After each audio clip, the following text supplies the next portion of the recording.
Hello to all our viewers tuning in from around the world, and welcome to the second edition of the Air Convention Digital Week, brought to you by our official sponsor and partner, L3 Harris. My name is Michael Jonga, and for the next 4 days, I will be your host for the upcoming conferences in which you, the audience, will receive exclusive insight from some of the industry's top aviation executives as they explore the most successful solutions within the commercial aviation market and its changing environment. I'd also like to invite you to join in on our online networking platform, Air Connections, a platform that welcomes hundreds of C-level aviation executives, including the industry professionals that you will hear from today. And while our speakers take the virtual stage, you can participate in our daily poll with the question of the day that reads, what signs will exhibit a strong market recovery? You can find the link to the poll either on the screen or in the video's description below. Without further ado, to kickstart off our digital week, our speakers will give us an overview of the market in its current state and provide their input on how to deal with the crisis affecting the air industry. And this overview will be opened by our keynote speaker, Richard Stevenson, Communications Director at the British Civil Aviation Authority. Richard has managed some of the biggest challenges the industry has seen, including the repatriation of almost 250,000 people following the collapse of Monarch and Thomas Cook. Richard will talk about his work leading the multi-award-winning strategic communications function at the United Kingdom Civil Aviation Authority, and will share his reflections on the current challenges facing the industry. I now hand us over to Richard Stevenson.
Well, hello and good afternoon, and thank you very much for the invitation to join you here at the Air Convention.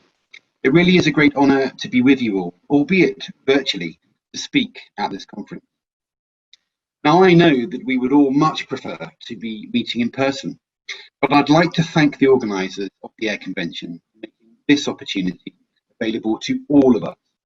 It is so important that we continue to meet and discuss the issues impacting our industry, even through these very challenging times. Now, I've been at the UK CAA for almost 6 years, and in that time, we've been called upon to manage a myriad of issues, some major crisis situations, from fatal air accidents to the collapse of much loved and respected institutions. That seems to be par for the course in aviation. It is an industry that is never far from the next challenge. It is an industry that touches everyone in one way or another. It is an industry that provides vital infrastructure and connectivity to the world. It is an industry that we all love and are dedicated to. But it is an industry that is currently facing its gravest challenge in the COVID period.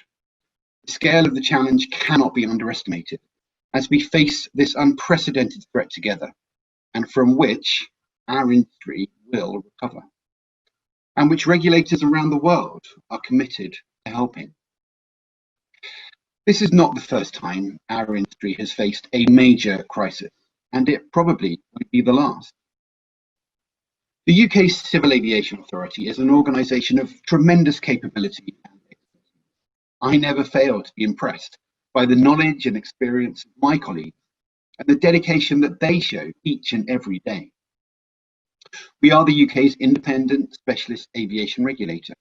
We are responsible for a diverse range of areas, including safety, security, airspace policy, economic regulation, infrastructure, consumer protection, drones and innovation, to name just some.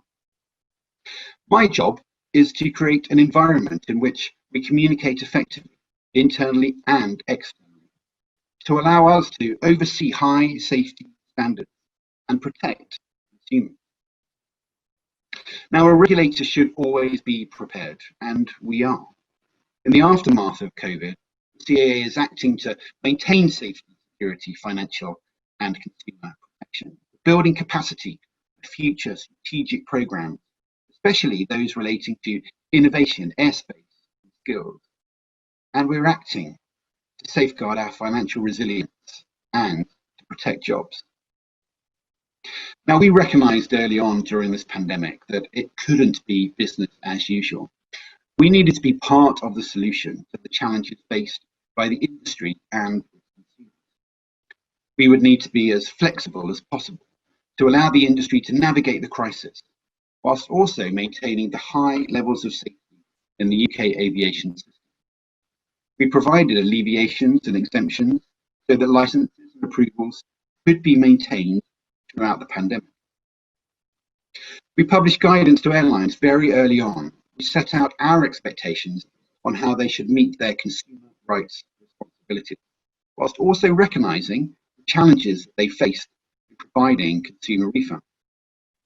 And we managed our own internal costs, bringing in a recruitment freeze and a pay reduction for many of our staff. It is, of course, too early to say what the cumulative impact of the pandemic will be on the aviation industry, but the CAA stands ready to do whatever we can to support the industry and the consumers it serves. So we have to remember that the job of the regulator is to oversee those high standards and to support others in the sector as we go through this tumultuous period.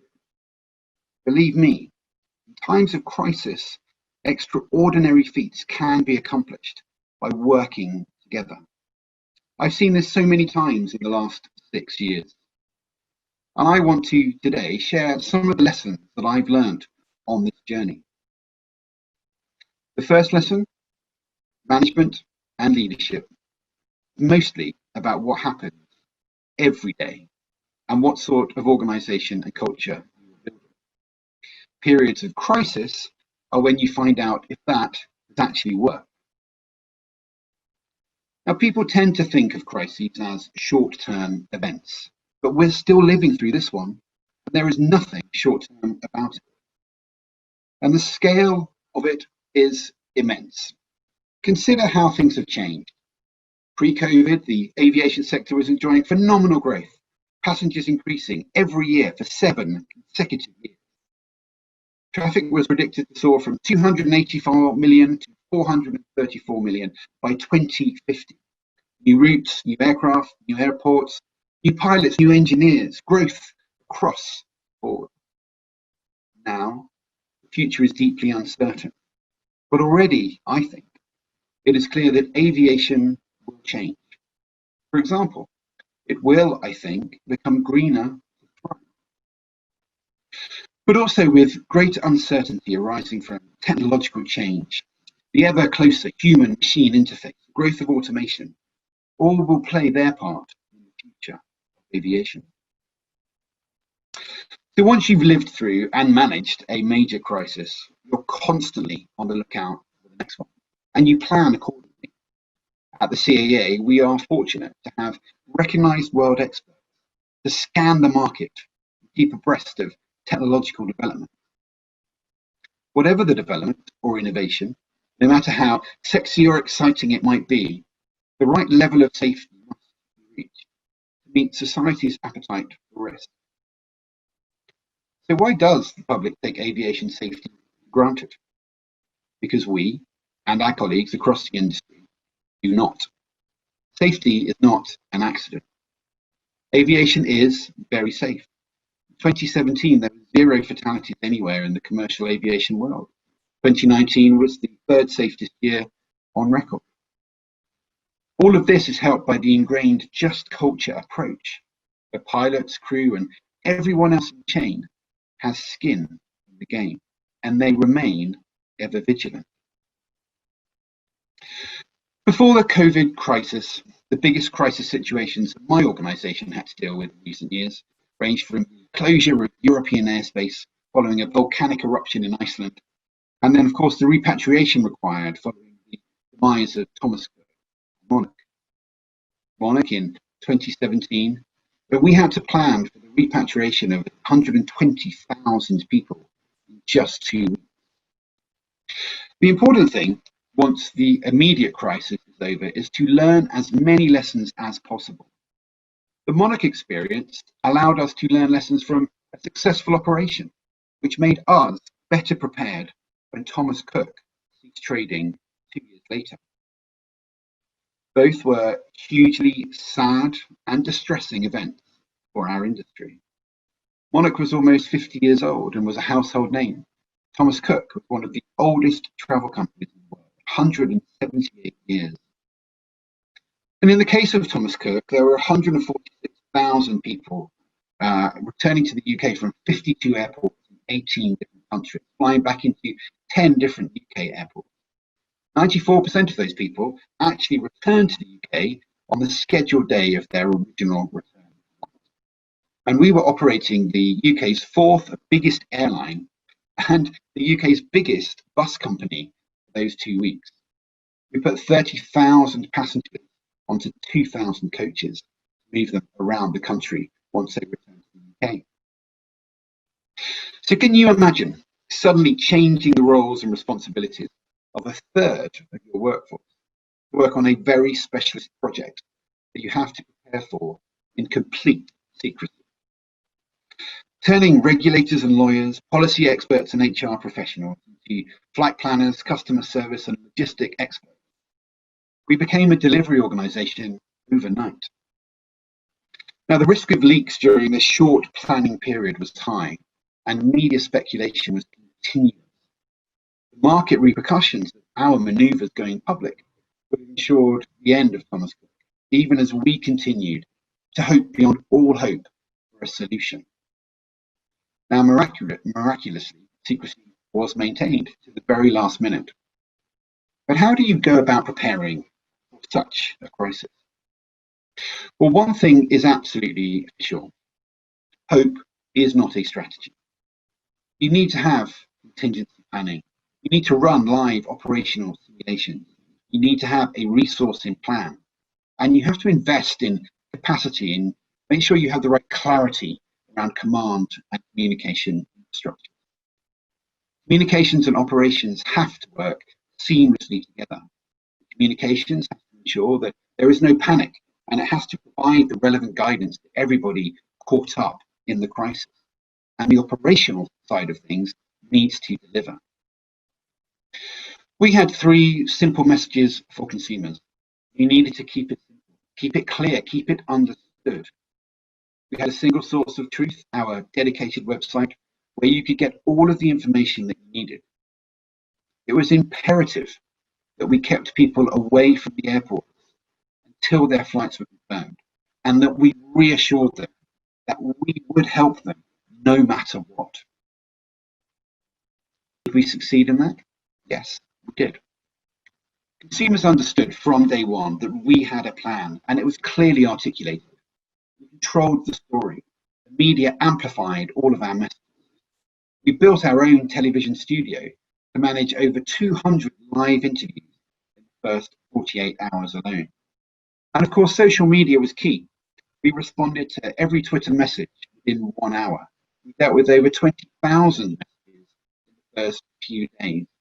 We reassured 3,000 hoteliers that we would pay passengers to stay in their hotel. Our dedicated website, the single source of truth, saw 2.5 million unique visitors. And we partnered with government, and we made sure that we were delivering policy decisions speedily. All parts of government helped. The Foreign Office helping at airports abroad. Different departments providing extra people to help with the effort. COBRA met frequently. We had people embedded from different government departments at the CAA as part of a one-team approach. This meant that single truth was getting out right across government throughout. But we also partnered with industry, and the industry helped us with their expertise, their experience, and their resource. And there's many people on this conference who I'm sure will have been directly involved in some of the work that I've been talking about. And I have two things to say to all of you. First of all, we could not have done it without you. And secondly, thank you. So lessons learned. How did we do it? I mean, I still ask myself that all the time. How did we do it? And planning is an obvious starting point. But it was our people. Our people showed they had skills that we never knew they had. And we were prepared to encourage them to take the decisions that mattered. And they all knew that in making those decisions, they knew that management had their backs at all times. So they were prepared to do so. When operating in a crisis, you have to have clear articulation between empowerment, hierarchy, and accountability. Now, we had 3 rules which were repeated endlessly. Number 1, there is no time for hierarchy. You are your own boss. Number 2, take decisions in the best interests of consumers. And number 3, management will back you, whatever. You can achieve anything in a crisis if you're aligned on those objectives. And the staff and colleagues trust senior management back them. But you have to remember that that trust is a gift. And it took a decade of working to build a culture of common endeavour across the CAA, of learning, of collaboration, of respect and integrity. And this starts with board. Board culture reflects right through an organisation. It's a very powerful tool for good, but wrongly used could become equally a powerful driver.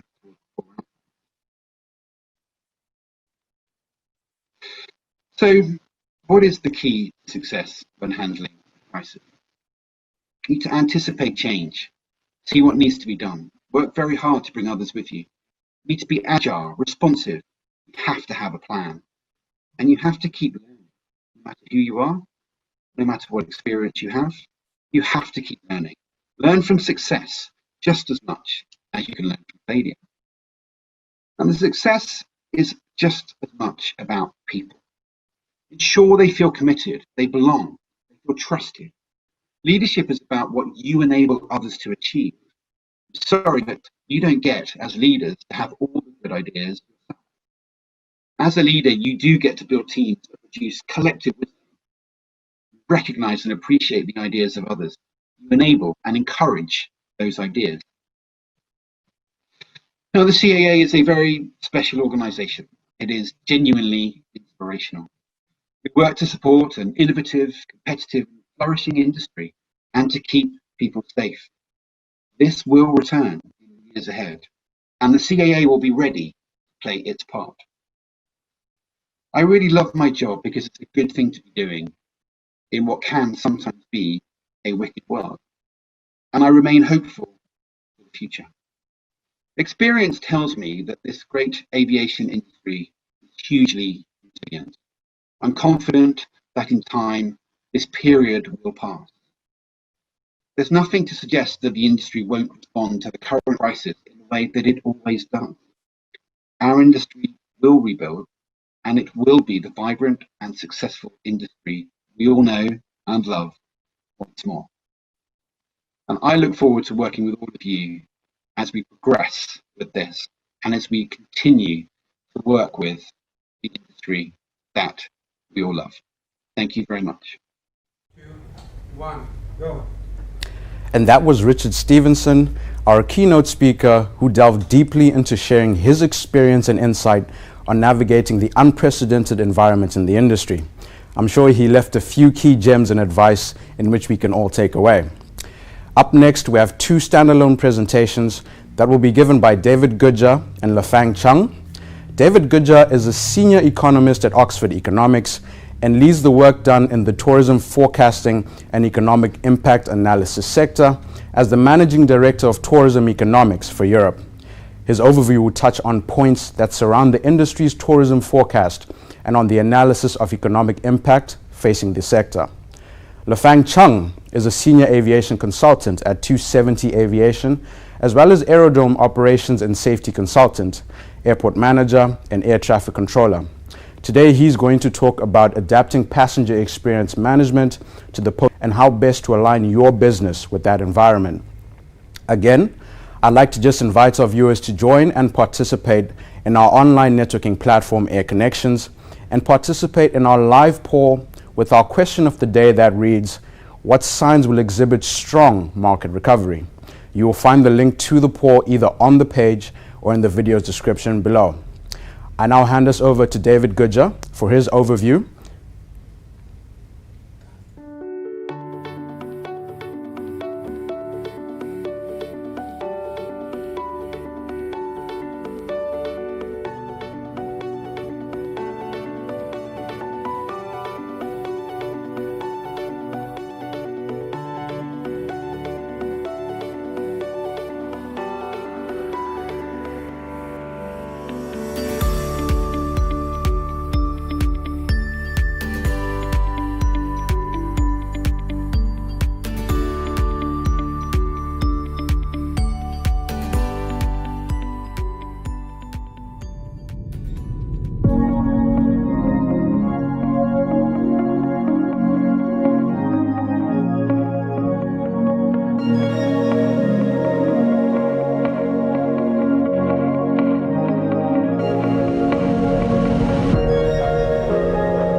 Hello, I'm David Gudja from Tourism Economics, part of the Oxford Economics Group. Thank you for joining me for this session.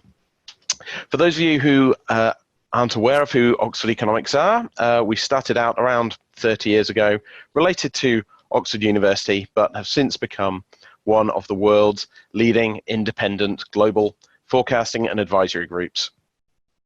I'm representing our Tourism Economics division, where we produce regular forecasts and analysis for the travel sector. And I'd like to share some of the recent trends and findings from our forecast with you today. As a quick outline of the key points that I'd like to talk through, just quantify that and confirm, as you may all suspect, that 2020 will see record falls in travel sector and particularly in air traffic due to coronavirus pandemic, but we have seen some more promising signs in mid-2020 and through the summer months. There's been a clear turning point, some improvement, although still lagging where we would ordinarily like to be. Our baseline forecast suggests that we're not going to see a recovery in terms of return to levels in 2019 till 2023, domestic and other segments returning ahead of the international, particularly the long haul. And of course, there is a lot of uncertainty in this outlook, but still some longer run growth potential. So to step through some of these points in a bit more detail, just to confirm the latest numbers that we're estimating based on year to date and our models is that we are seeing record falls in travel in 2020. We're looking at well over 50% fall in international travel, worldwide. Not quite as stark, but still very large falls in domestic travel, leading to large drops in all activity and all air transport across every region worldwide. As mentioned, this is confirmed. This is based on some of the year-to-date data, and just to give a quick snapshot of that and to confirm some of these trends, looking at some of the data that's collated by one of our forecast partners, IATA, we can see that both domestic flights and international flights, same as passengers, fell very sharply at the start of this year, notably large falls in March and April when travel restrictions and lockdown measures were imposed. Falls in international volumes, much starker, much closer to being virtually no activity in a lot of markets there. And what we have also seen, though, as we've gone into the summer, though, is that start of the improvement, but really notable on the domestic travel, more so than on the international. And this is something we've seen in other data sets, other indicators that we are looking at on a more high frequency basis. For example, sharing here some of the data from STR on the hotel side, another organization that we partner with in terms of hotel analysis. And we can see there, again, the very sharp falls in activity earlier in the year, mainly in March for most countries when measures imposed earlier, impacts obviously in China with the earlier lockdown measures imposed. And we have then seen, though, the same somewhat encouraging signs as we've gone into the summer months, the pickup in that activity, but still lagging what we would ordinarily expect. Most positive signs there in China, where it's only lagging what we'd normally expect by around 5 to 10 percentage points, which does show quite how stark the falls have been earlier in the year. 5 to 10% we'd ordinarily be talking about as a terrible year, but this is in the context of 2020, that's recovery. US also seems to have come back, getting back to more normal occupancy rates, levels of activity, but it's a lot of other markets are lagging, including Asia Pacific and Europe. Clear improvements through summer for Europe, but still lagging the experience in markets such as China, US, and as well as clearly lagging where we would ordinarily be. This pace of this recovery, as well as the extent of the initial falls, is very strongly linked to the travel restrictions that have been imposed in all of these different markets. These vary hugely by market, but there are some commonalities that we do see as we've been analysing this, and we have put together what we call our travel restriction stringency index. This is something that we've looked at for all markets, and showing here the index that we have for the world, which shows some common themes that we're seeing across all destinations. That travel restrictions were imposed, very stringent, banning all bar essential travel earlier in the year. There has then been that easing of travel restrictions, but we have seen the easing coming much more quickly on domestic travel, and then following that, sequentially coming on short-haul travel, allowing intra-regional travel before they're moving into longer-haul inter-regional travel. And you can see simply why China and the US have been able to recover that bit quicker is just because of the sheer scale of the domestic market. Once that market is allowed to travel again freely, we are starting to see that more rapid return.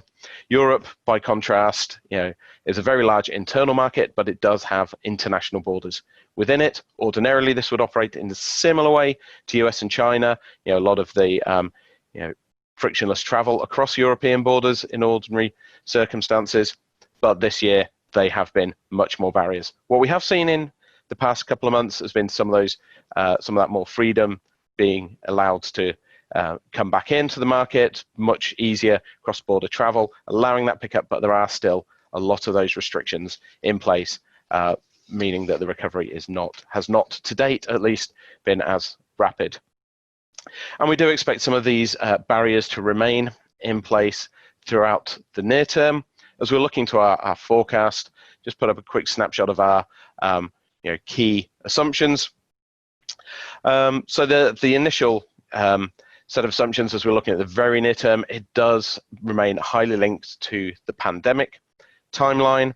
And fortunately, the virus will remain a defining factor, through to early next year. We expect some continued regional outbreaks, potentially second waves on a localized basis. But progress in therapeutics and a vaccine is expected.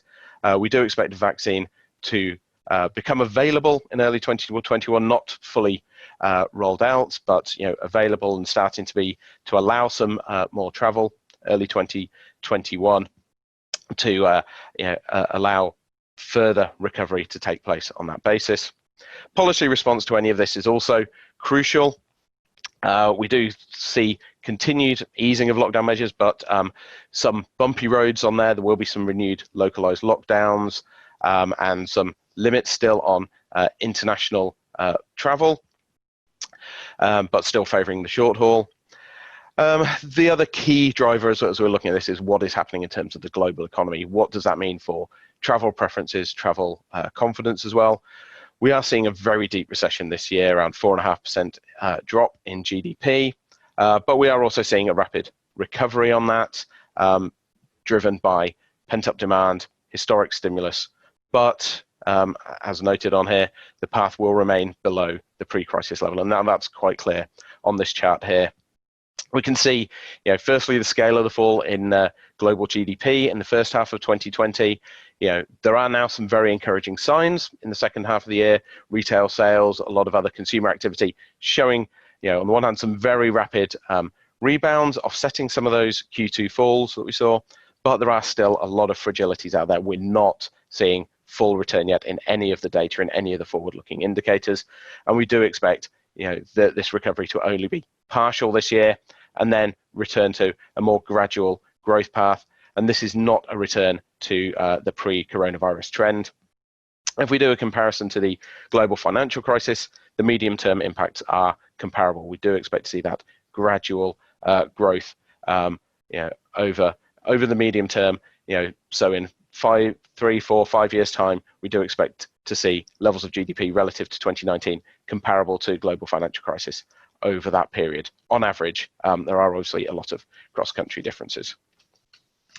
So bringing this together, what do we then expect for passenger demand? What can we expect over the coming years? Is that, well, firstly, we do expect travel to return. This is a key feature of our forecasts. Travel will come back to prior peak levels. We will see travel surpassing the prior 2019 peak levels. This is something, not on this scale, but we have seen travel recover from very large hits before. There is still, a need and a want for people to still travel, experience other destinations in terms of leisure, still the requirement for people to get together and meet for business travel. But it will not be immediate. Domestic travel, slightly softer falls for 2020 that we've already talked about, but also a more rapid recovery from that. We expect to see 2019 levels regained by around 2022, but then a longer time frame for international air passengers around 2024 before they come back. So what this means then for airlines, for destinations, is that domestic routes and demand, as well as short and medium haul demand, is going to become much more important, taking a much higher share of overall passenger demand. And this is then key factors when we're looking at the recovery path and the timing of recovery for individual destinations, whether that's countries, regions, airports, or airlines. What we can see on this chart here is the scale of the initial fall in 2020 compared with then the growth over the subsequent years to 2023, and the numbers show then the level of passengers expected in 2023 relative to 2019. And we can see a similar pattern across all regions expected, and similarly we see this across all of the countries that we look at, is that the domestic and short haul volumes will recover by 2023, and it's the long haul that is more of a lag.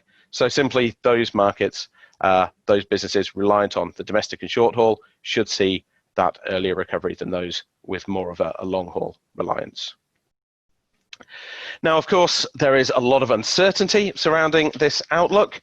Firstly, in terms of the travel risks, the risks to greater restrictions, a return to lockdown measures being imposed, reimposed, no further easing taking place, and there is potential upside to this, some faster easing that could take place, but overall, we do see the risks skewed to the downside.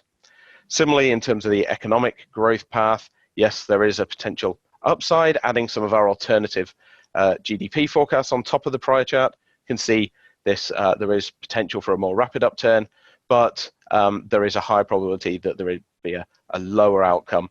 Some of the alternative scenarios really do add that worry on the downside. There is this very nasty risk of it turning into another financial crisis and a very deep U-shaped recession. That is something of a tail risk, but unfortunately we can't rule it out. If there is to be a worse outcome, we do expect it to be more of a short term, something along the lines of either the premature easing or a second wave, with more of an impact on 2021 and then coming back. But it does show that there is clear risks out there to economic demand, depending on how some of the markets react, some of how businesses react, and how governments react if there is the continued stimulus. But we do believe that the policy response to date, it will be supportive enough to allow what we're seeing as the baseline outlook. So then what this implies for air passengers travel, showing on this chart the RPKs in our forecast that we carry out with IATA. So again, we can see there is a clear range of uncertainty around what we're looking at for the outlook for passenger demand and RPKs. Clearly skewed to the downside. We don't expect to get back to the pre-COVID trend or pre-COVID forecast. There is some upside, still lagging that, but clearer, there is also some significant downside risk, whereas in the baseline, we do expect that recovery to 2019 levels by around 2023, 2024. The downside, this could be pushed out to 2025, 2026, or even beyond. Some real risks out there. But still, to end on a slightly more positive note, if we take a much longer view, taking a longer run growth, yes, we do expect there will be some lasting impacts here for a large number of reasons. There will be some lasting economic damage, as well as some impacts on propensity to travel for demographic groups and so on. But overall, that potential for long run growth still remains. We do expect there to be a longer run opportunity to return to much higher volumes of passenger travel, as well as travel in general, and there is that longer run growth opportunity. Even on our downside case, we expect prior levels to be far exceeded once we take a 10-20 year outlook. So while there is that clear downside in the short run, the longer run growth opportunity remains, and we do expect the travel sector to recover over the longer run. So thank you for your time, and please feel free to get in touch with me if you have any questions relating to any of this.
Good afternoon, ladies and gentlemen. I'm Lapang Chong from 270 Aviation. First, thank you to Air Convention for this opportunity for me to share with you my perspective about adapting to changes in passenger experience management after the COVID-19 pandemic. And of course, I thank you to you audience for your valuable time to hear my sharing. As an aviation consultant, ex-airport manager, and also microbiologist, the COVID-19 pandemic resonates very closely to my professions as well as my academic training. And I will try to share with you my perspective on the way forward for the new norm in aviations over the long run. The current COVID-19 crisis is affecting air passenger experience in multiple ways. But before we were facing this pandemic, passengers were already changing their perceptions of the optimal passenger experience. Over the last couple of years, passengers have been getting more involved in their very own flying experience. You can see that from self-check-in kiosks, biometric immigration systems, and passengers are spending less and less face-to-face time with airport or airline staff. And this trend is likely to be even more prevalent post-COVID-19. Before we talk in detail about adapting to changes in passenger experience management, I'd like to bring you through a virtual air travel journey where you are heading home on a domestic flight after a long day at work. Please take note the detailed description which I will be describing, and remember how you perceive your experience throughout this journey. So after a long day, you can't wait to catch your flight home. The ride to the airport was smooth, and it was just a short walk to the check-in row. You found an available self-service kiosk just as the previous user head towards the backdrop stations, rubbing his red running nose. Check-in was a breeze and you strolled towards the unmistakable security checkpoint signage. You were pleasantly surprised to find only one lady ahead of you in your security queue, and she put her handphone, handkerchiefs, and a white bag of prescription medicines into the plastic tray in the security conveyor belt. Easy peasy, no alarms or surprises, and your security screening completed even before the group of cabin crew did in the adjacent lane. The shops in the transit areas were very attractive. And at the cashier, the friendly staff checked your boarding pass and gently reminded you on the boarding call for your flight. Her bright and cheerful smile warmed your heart, and you really appreciate her attention to details about your boarding time. Now, the next thing you need to do is head to the boarding gates, and you found clear directions from the interactive touchscreen map conveniently located just outside the shop. You followed the instructions and headed straight to the priority lane at the boarding gate for final boarding. Fantastic, you told yourself, 30 minutes from check-in to boarding, and you are just 1.5 hours from reaching home. Achoo! Excuse me, you glance at the adjacent lane, and a fellow passenger apologized after accidentally sneezing in your direction. Getting yourself seated on board was straightforward as you settled down after sipping on the refreshing welcome drink. You managed some quality sleep, but were occasionally awoken by coughing heard from the row behind. Now, I would like you to recall the details of the journey I just described to you and rate your experience in this. First, from a perspective before COVID-19, and then the perspective after COVID-19. Well, unfortunately, I can't get your feedback directly through these recording sessions, but just from myself, before COVID-19, this journey would have been an amazing experience. Waiting time were short, I met with very friendly customer services, and I navigate the airport with ease. But after COVID-19, all my biosecurity alarm bells are activated at every checkpoint that I talked to you about just now. First one, remember at check-in, the passengers before you, he was rubbing his big runny nose. Would you dare to use the same check-in kiosk touchscreen? I'm not sure about myself. Number two, remember at the security checkpoint, there was this lady in front of you and she put her handkerchief on the tray, and you also saw a packet of medications. What do you think about the safety of putting your own handphone in the same tray? Or it could be somebody else who have used it before. The third checkpoint, remember at the shops, you were very pleasantly surprised by the excellent smile from the cashier. And of course, that represents excellent customer service. But you saw her smile. Was there any form of facial coverings? Number four, wayfinding. Wayfinding was certainly made easy with interactive map. But touchscreen again? Number five, the big sneezing is a certain no-no. But if you're really stuck in the queue, what can you do if there were insufficient social distancing? Number six, onboard coughing. I'm sure you have been on such flights before. The passengers behind you just keep continuously coughing and coughing. But what can you do? All this are going to affect your confidence in air travel right now. And as a passenger, you would expect all this to be addressed as part of a good experience, but compared to what you would have thought about before COVID-19. The experience that you have gone through the airport is almost identical, but your expectations of a good passenger experience through the airport is no longer the same. As you can see, passenger experience expectations have evolved after COVID-19. At 270, that's our job. We help our airport clients to look out for this constantly shifting expectations, and we continuously strive to meet or exceed them. We believe that every airport needs their own visions in terms of passenger experience, how they would like their passengers to feel throughout their whole journey through the airport. My colleague Desley Camper had elegantly summarized this in his insightful article for Airport Council International, done previously, on the importance of passenger experience for every commercial airport. Right now, after COVID-19, every airport needs to rethink their concept. Otherwise, your worried passengers will simply shun away everything that the airport has to offer, from shops to restaurants, and they will just simply make their way through the airport under a very stressful condition without spending any money at all. So talking about stress for the passengers, one of the key aspects of passenger experience management is to identify junctures of a passenger's journey where stress level is expected to be high, and thereafter deriving mitigation measures to reduce them. Traditionally, stress level at airports generally look like the graph on the right, you can see there, where security checks usually represent the peak of the stress.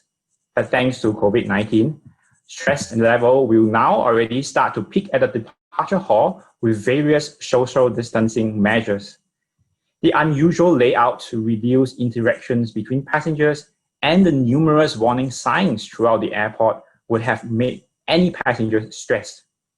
To make it worse, most airports require passengers to wear face masks at all times, and other checks such as blood tests and thermal screening might also be implemented. Now, going through the airport is like going through an obstacle course. But airports are left with no choice currently but to implement these measures mandated by the respective health authorities. Nevertheless, airports need to take this into account and find mitigation measures to ease passengers right upon their arrival at the departure hall. It is all about passenger expectations. You expect a thorough security check, but you are only tapped down lightly. Is that safe enough? Some passengers might think that way. On the other hand, business travelers are not allowed to enter certain lounges anymore, which definitely is a huge blow to experience for these frequent travelers. Passengers that pay more to enjoy privileges, such as those first class or business class passengers, they need to readjust their expectations. Right now, most of them accept this with no choice, but is this a sustainable measure in the long run? Well, like everyone else, the aviation industry is eagerly waiting for the rollout of a successful vaccine. In terms of passenger experience, however, we are concerned about how passengers perceive the long-term biosecurity measures in air travel. In the event that another pandemic hit us a few years down the road that could potentially be caused by a completely different virus, the upcoming vaccine may very well be ineffective. So what then? Do we have to go through another round of international travel restrictions? Or do we have to just wait for another vaccine another year? From my academic training and my professional experience, therefore, I developed a holistic approach based on continuous temperature screening from check-in to arrival. And I did it in 2016. Yes, I actually came up with this concept before COVID-19, not because I can foresee what is coming, but from the lessons learned from SARS in 2003, as well as MERS in 2012. I shared it on the Journal of Air Transport Management, and I still think that this is a valid theory and a valid approach for the air transport industry. Although the SARS and MERS were caused by different viruses, but the concept to identify and prevent ill passengers from traveling remained unchanged, and this will apply even after COVID-19. This is an approach which I believe to be both prudent and, more importantly, sustainable, so as to keep unwell passengers from others.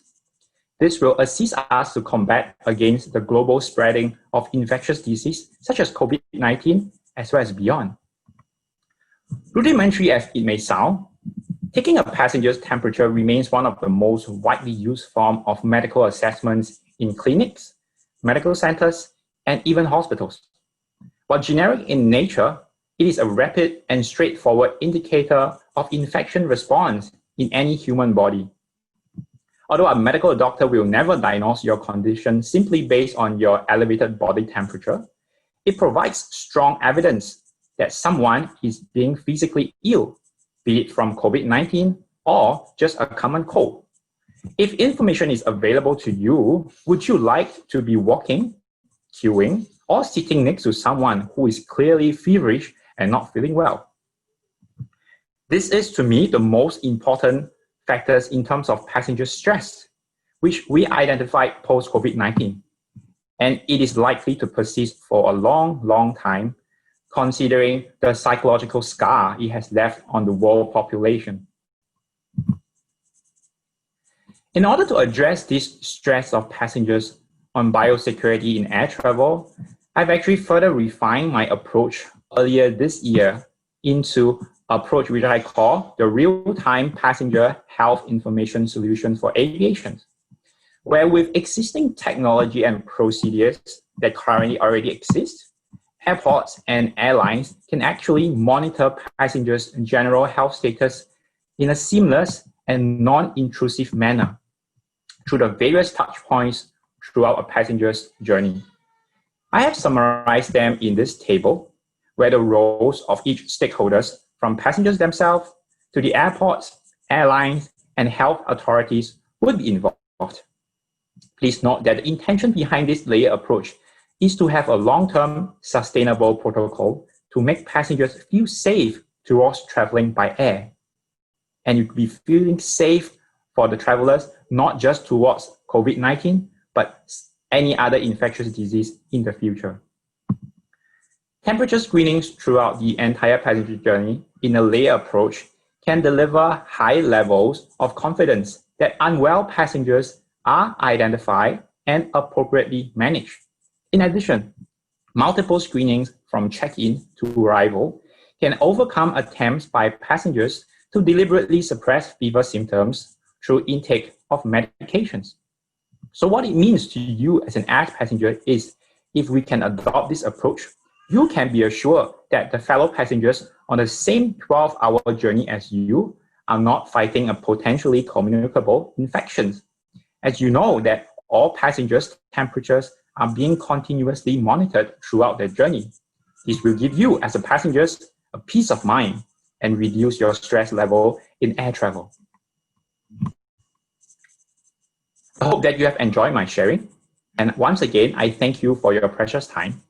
Please feel free to contact me on questions or queries pertaining to my presentation topic. Once again, I'm La Hong Chong from 270 Aviation. Take care, stay safe, and goodbye. And that was Senior Aviation Consultant from 270 Aviation, Lafang Chung, and previously David Goodger, Senior Economist at Oxford Economics, concluding their overviews on adapting passenger experience management to the post-pandemic norm and the industry's tourism forecast, and on the analysis of the economic impact facing the sector. We will now review the preliminary results from today's poll, which should be on your screen at this moment. And the question for today was, what signs will exhibit strong market recovery? And from the initial results, we can see that a return of wide-body aircraft scored second with 26%, new aircraft orders coming in third, accumulating 16% of our votes, a surge of MRO revenue following after that with 13%, and COVID-19 vaccine scoring a strong 35% of our votes, and lastly, a return of business travel with 10%. I'd like to invite our viewers who have not voted yet to vote into the poll and take part in it. Going forward, our next two standalone presentations will be delivered by Andreas Speicher and Mikko Tersharainen.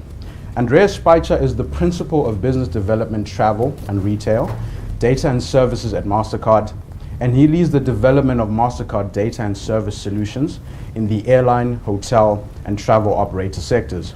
He will help us analyze the recovery trends from two different perspectives, both from air activity and from ground operations. Mikko Tersharainen is the Vice President of Global Sales at Finnair, and his overview will outline the points that are beneficial to navigating through the worst financial year the industry has faced. And as part of the commercial leadership team, and having spent nearly 21 years with the airline, Mikko contributes to the commercial strategy, laying out the overall direction of Finnair.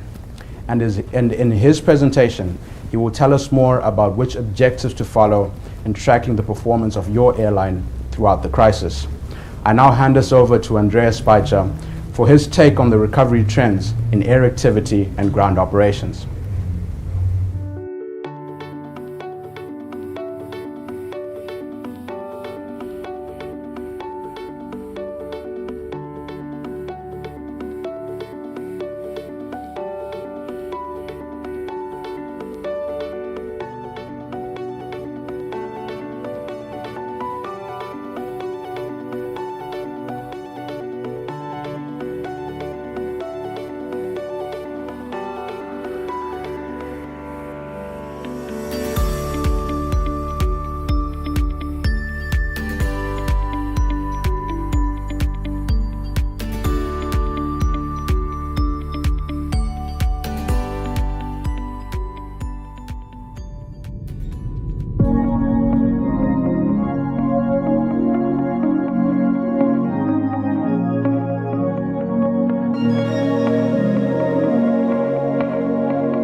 Good morning, good afternoon, good evening.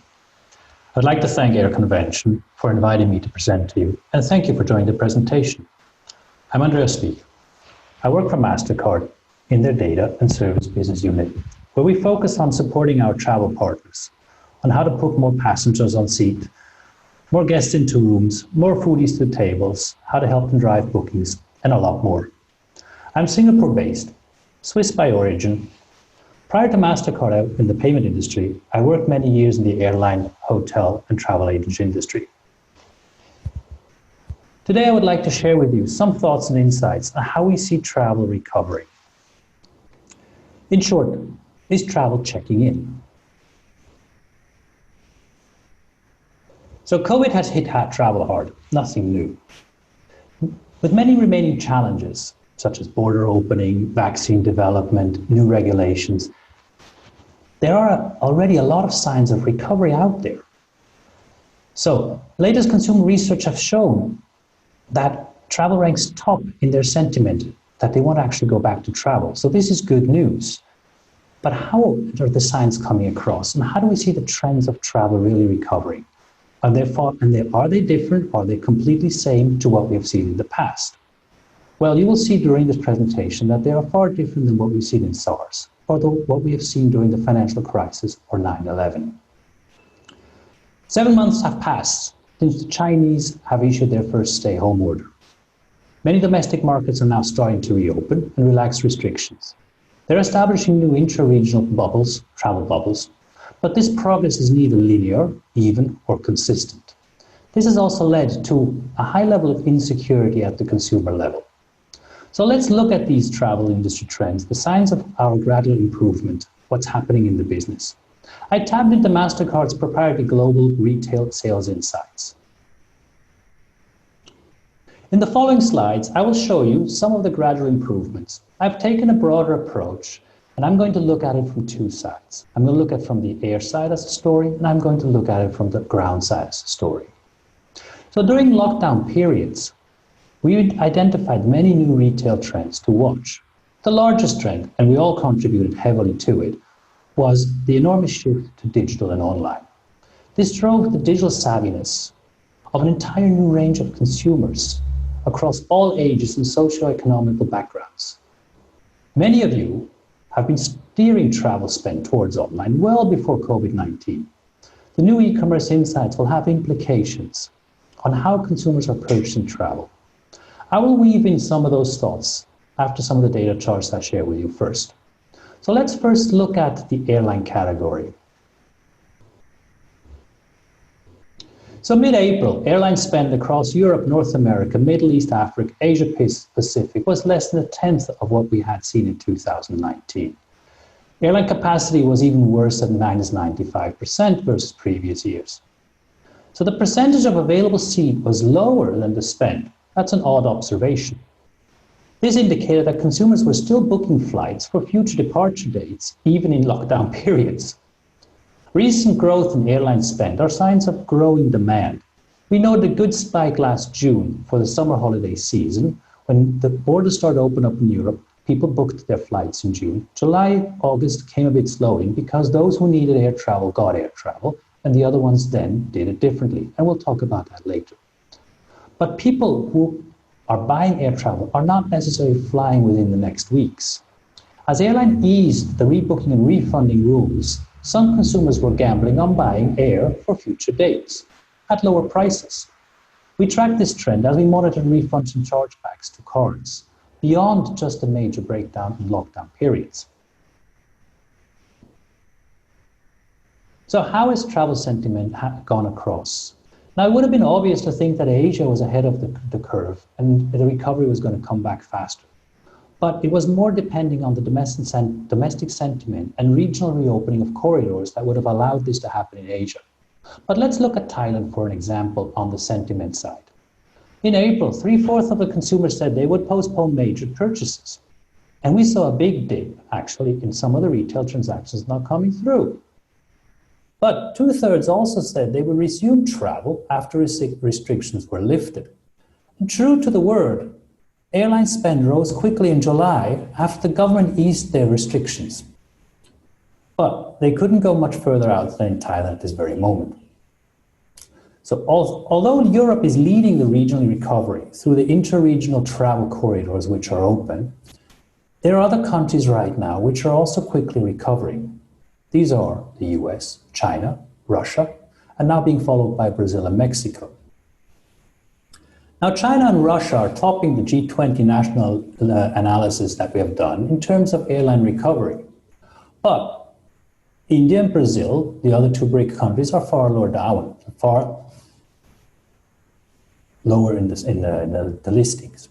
Sandwiched in between are actually major countries which are top of the top 10 list of most visited countries by tourists in the past. These are France, Italy, Turkey, Germany, and the UK. So they're benefiting from the opening of the interregional corridors within Europe at this very moment. But let's look at some of the segments. So who is traveling and why? So consumer travel in this moment is recovering faster than commercial travel. Commercial spend is lagging as a result of the cost management that they have been doing in the last couple of months and better video conferencing technology, which will now fill the need of in-person meetings. But the insights that we're getting right now is a complete different story than what we've actually seen in SARS, the financial crisis, or the Ebolas. In those days, commercial travel had a smaller dip, and it picked up after a shorter period. Now we're looking at cancellation of large meetings, incentives, congresses, events, way into 2021. Corporate are cutting long-term travel budgets in favor of not laying off more people. They're refocusing their travel policies and the need for travel. This has a huge impact on other travel categories, like hotel chains, event locations, event organizers, just to mention some. So let's take hotels and other categories and shift into the look on the travel recovery on the ground. Now the ground story, it looks much stronger by land. We did expect this, somehow, yes, but where, how, and who? Looking at the numbers of travelers across the European borders by land, we showed a much better recovery story than the one actually told by air. How do we track this? Well, let's look at fuel spend as one starting point.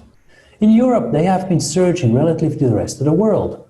The trend seems influenced by the current ease of driving across the border, a perception by the consumer for a better safety when taking an individual vehicle, as well as also having the ability to control the journey door to door, not being dependent on suddenly changed flights, cancelled flights, or changed regulations. When looking at the spend across all modes of travel in Europe, car rentals in Europe have been actually relatively steady compared to pre-COVID levels. They've actually even gained a lot more on overall spend versus the pre-COVID. Car rentals cover domestic as well as cross-border travel. And this underlines again the fuel story and the importance of the car as the mode of transportation in this very moment. And we see this trend both visible in consumer as well as corporate spend. Other transportation in Europe have grown as well. These are dominantly the trains. This is a significant in countries with very high density and variety of public transportation options, such as Switzerland or Germany. The spike is not just happening now in the holiday season, it is consistently holding. Although Europe has been dominating in the recovery of the fuel sales, many countries are seeing now a rapid recovery on their domestic fuel sales as well. Consumers are venturing out on domestic road trips, but they stay closer to home. The out-of-home radius for the road warriors is about 2 hours from their home base. Now, how do we see this? Well, let's look at the broader entertainment spend. And in this side, let's look at another category which can support the fuel story, the food and beverage spend. In Europe, food and beverage sales recovered much quicker due to the regional opening of the borders than in other countries. I'll give you a story about Switzerland. This summer, the vacation period in Switzerland, we monitored the cross-border restaurant spend to be close to the previous year. We looked at the origin and the length of stay of the tourist. The Swiss restaurant story is even more impressive, as a large number of the Chinese and Indian tourists that we usually saw in previous years coming were obviously not able to travel, and therefore were missing. So the complete gap of these tourist segments which were not around were overcompensated by domestic European cross-border travelers coming into Switzerland. In the overall travel context, entertainment indicates activities like eating out. It does not include the traditional other activities like cinemas or outdoor attractions. But even then, looking at the overall travel and entertainment spend of the G20 countries, the recovery within the overall spend has reshuffled dramatically the picture. There are no constraints for smaller countries not to be able to recover from travel at this very moment, even if they don't have a large domestic airline bid. This is why, for instance, Italy, one of our earliest places in Europe that was hit hard by the COVID, is now top of the list. Italy's quicker recovery makes sense. A country with a significant dining out culture, we do love their food, an extensive domestic tourism trend of cities to beach or breakouts by car on the weekends has really led to that drive of spend in the entertainment and travel vertical. But let's stay with Italy and look at the hotel side for a moment.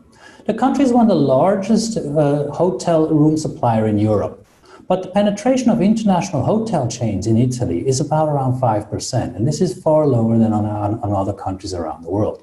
But it is well positioned for us to validate another global trend that we see in markets with similar sizings and similar dynamics.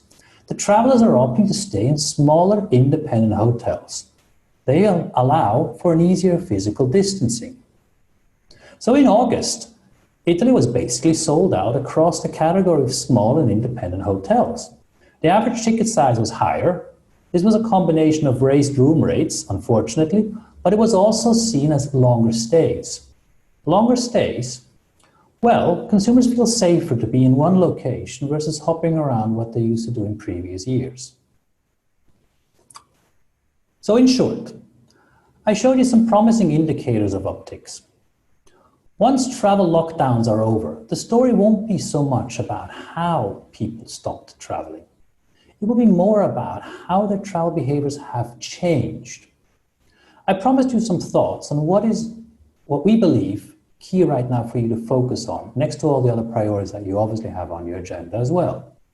So let's start with data and customer journey. Using data from 2019 or even older is outdated. The consumer sentiment and the behavior has fundamentally shifted. Consumers still want to have highly relevant experiences on every stage of their travel journey. And most of you are really starting a good journey by connecting data points and creating customized journeys. But now, boom, journeys have changed. The consumers have changed. Dramatically, everything is different. What was once a given for you may no longer be relevant. We hear this from our partners. Many data points that they consider insufficient to understand this dramatic change. The new digital reality. Within 6 months, more consumers have entered the digital and e-commerce space than ever before.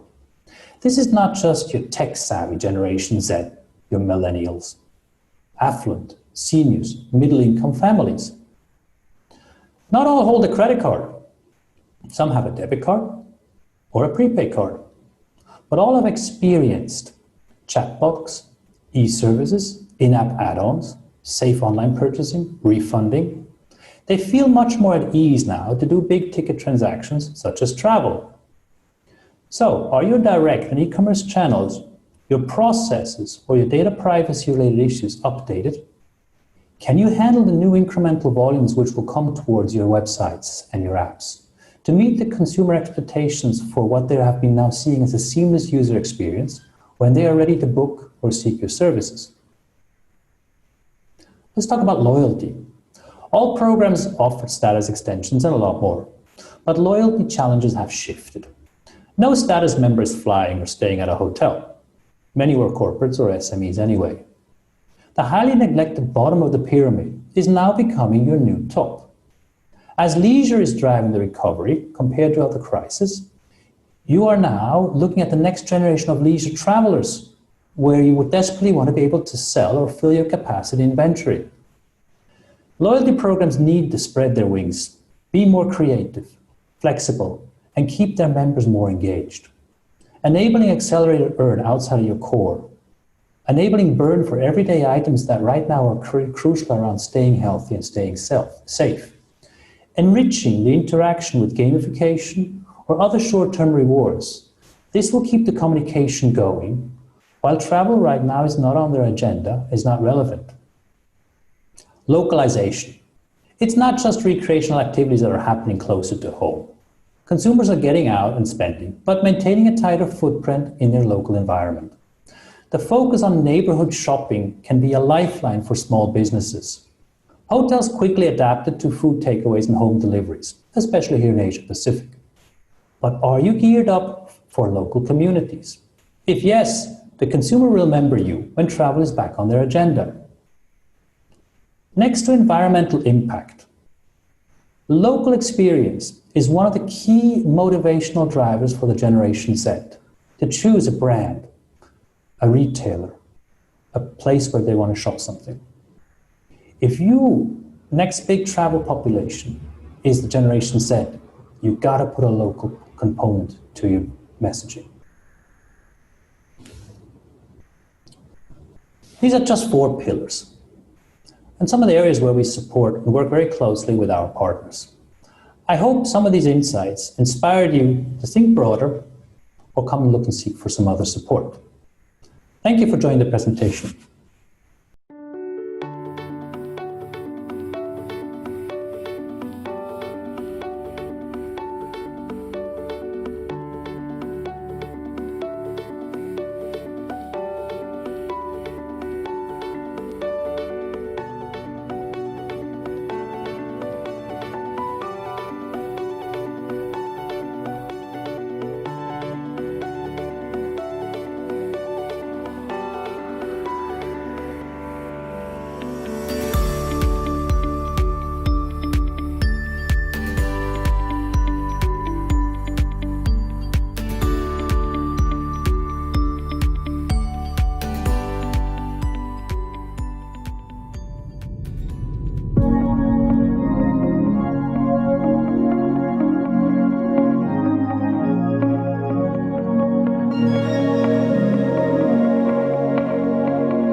Hello, everyone.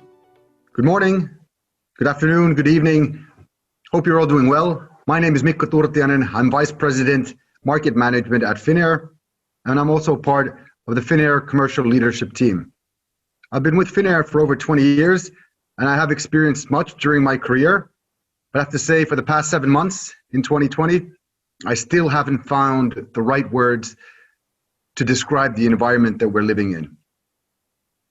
It has been a challenge, it has been difficult, and this leads me to the topic that I'll be discussing for the next 15 minutes or so, being managing the worst financial year of the aviation industry through the eyes of Finnair.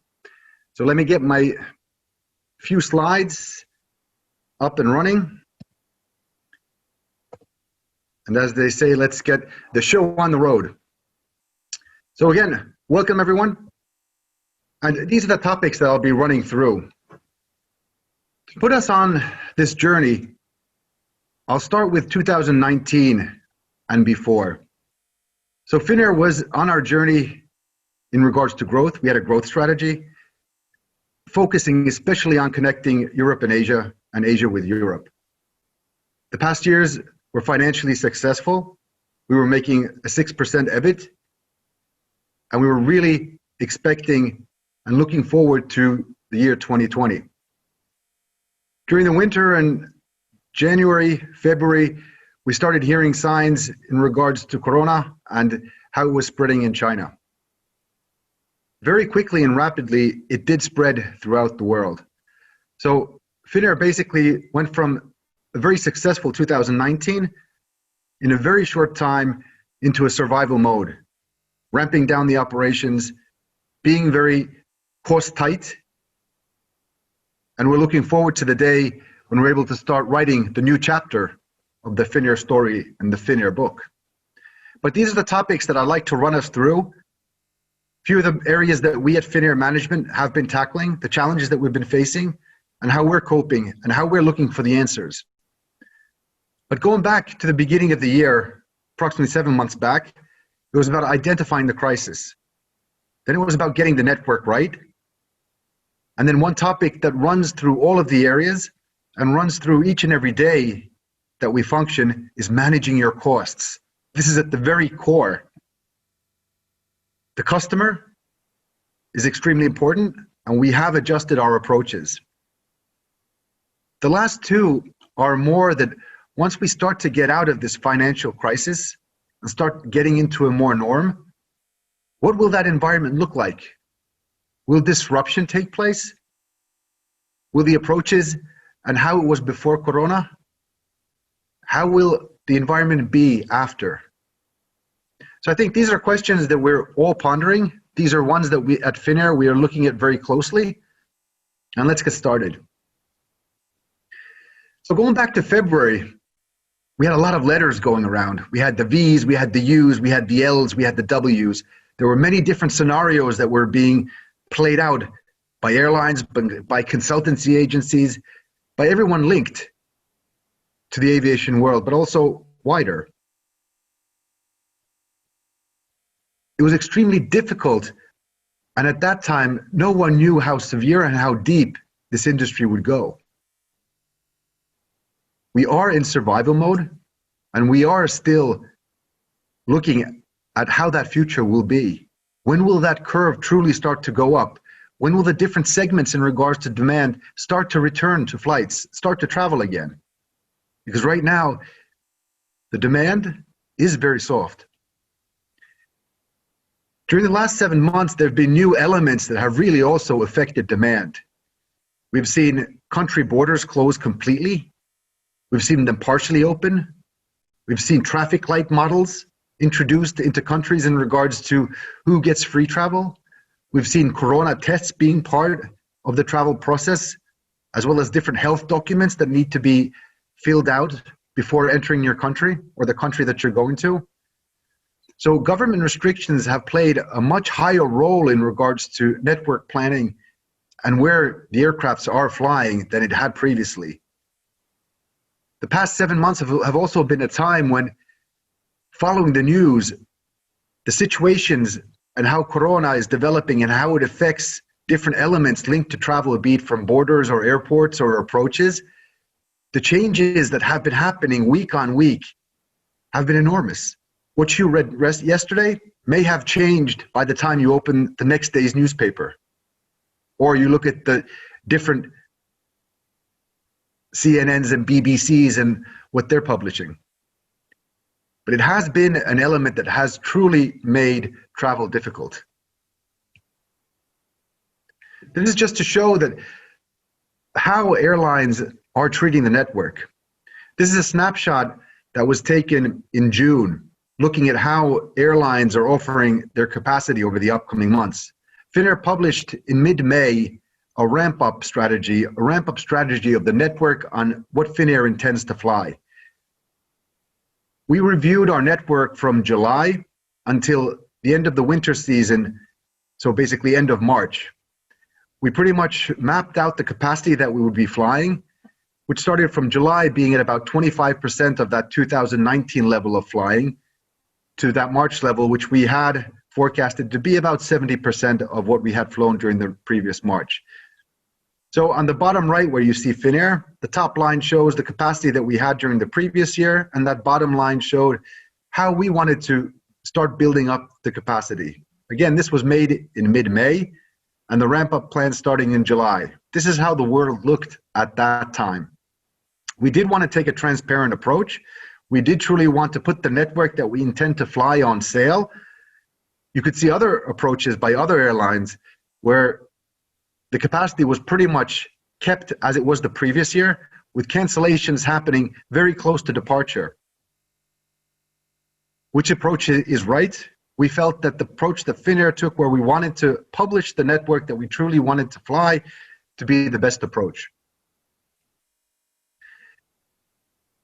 Network is a very core of airlines. So this lays out the foundation in regards to passenger flows, in regards to revenue management, optimizing for sales organizations to sell the network through the B2B channels, work with travel agencies and tour operators and TMCs. But this changed. So February and March, we saw the ramp down of the network happen quite quickly and aggressively for Finnair, but throughout the globe. So volumes in regards to Q2 especially, Finnair was flying a very small share, under 5% of our normal network. The view was, and how the corona was developing at that time, it did show some light that during the summer, a possible ramp up could happen.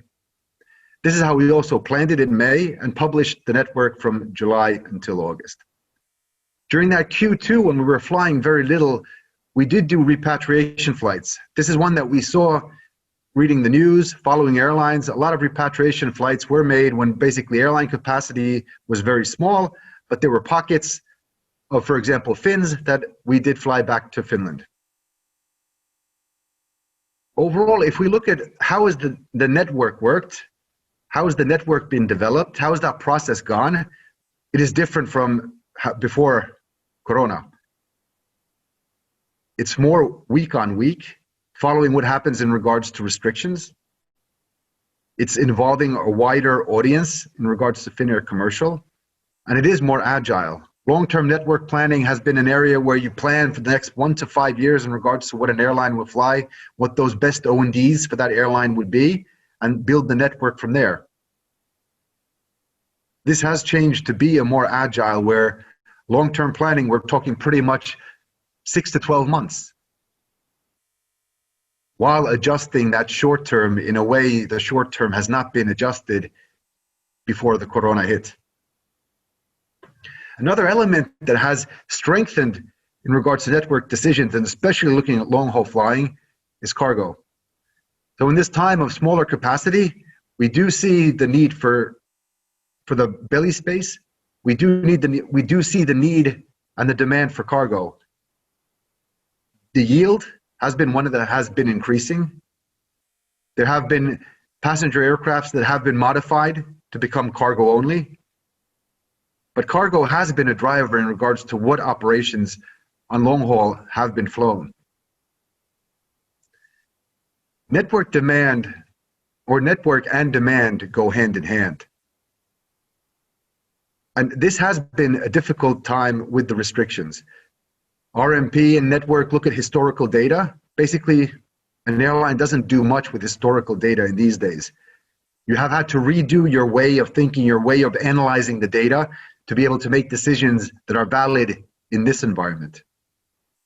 We've seen also that if restrictions are lifted or eased, we see demand pick up very quickly. But then again, if restrictions are then enforced in a stricter fashion, we also see demand going the other way, so in the form of cancellations. So it is an environment in regards to building the network, looking at demand, that airlines and we at Finnair have had to tackle in a different way. Customer approach has been adjusted by Finnair, and you could pretty much say the whole industry. Masks with Finnair is part of the process. We reviewed the processes in regards to, for example, how we embark and disembark the aircrafts. We're cleaning in different ways. So there are approaches that we have had in this time to adjust. I look at these times are ones where communication with those customers who are flying needs to be even stronger than it has been before. That trust and confidence in regards to the product and offering that a consumer is buying, that trust has to be even higher than it has been before. And the elements that we've viewed is the network. How confident is the consumer that that network is one that will be flying? The service concept. How does that make the passenger feel? And then financials overall. How strong is that airline Does the consumer have that? That airline will also be there when they actually are flying. Financials can also be looked at in a different way.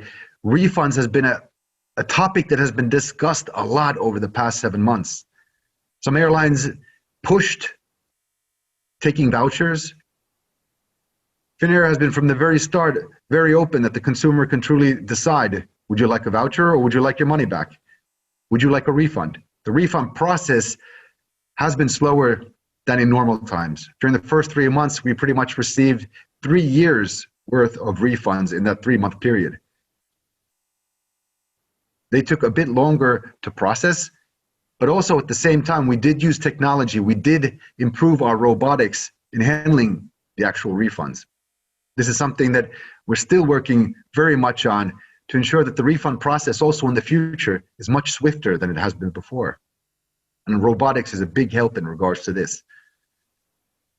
But there's a lot that we have done in regards to actions that we hope does bring that trust, does bring that confidence to the offering that we have. These are some areas that I would say have been very important over this past 7 months. Data has always been important. Now we're not looking that much at historical data, but we're looking at how has that past month, that past week actually performed? How has demand come in? How has that demand curve come in? What has been that financial performance of those flights that we've been flying over the past week? Getting that real-time data feeded in a way that is easy to read and easy to make decisions on based on that data. Those decisions are not easy that we at Finnair have had to make, but having that data on hand does support those decisions quite a bit. I mentioned managing the cost structure. Airlines, Finnair 6% margin, we are talking on a heavy investment industry with margins that are relatively small. The cost of sale, what type of cost structure you have, these are looked as under a microscope. You really have to understand what elements go into that cost structure in a time where pretty much airlines are making quite heavy financial losses on a daily basis. We made it public that during Q2, Finnair was making a €2 million loss a day. We had a strong financial situation coming into the crisis, and we still are in a confident situation looking at our finances now, but we have to manage our costs very tightly. 2 KPIs that help us see that how we are selling that capacity versus the costs are RUSC and COSC. These are two very important KPIs that do show how we are performing. But I would say in this time, even more important has been individual flights and what that cash situation, what that cash performance is on those flights. I mentioned it, network, and we have been working in an agile way. In these times, if decision-making is long, if it's bureaucratic, if it's not involving enough professionals to support in that decision-making, so you are taking the angles when you are making decisions in a quicker time, if that environment doesn't support an agile way, I do foresee difficulties. In that sense, how we have been building and managing our network, it has been completely different from previously. And that's a prime example on how I see agile working, and agile working being an important part of today's environment. Strategy overall, I think it's important in the good times as well as in the bad.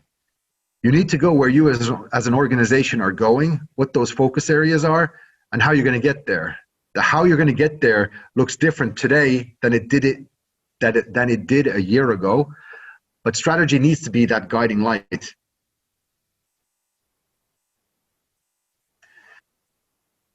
If we look at disruption, if we look at understanding customer behavior, what does that customer at the end of the day want?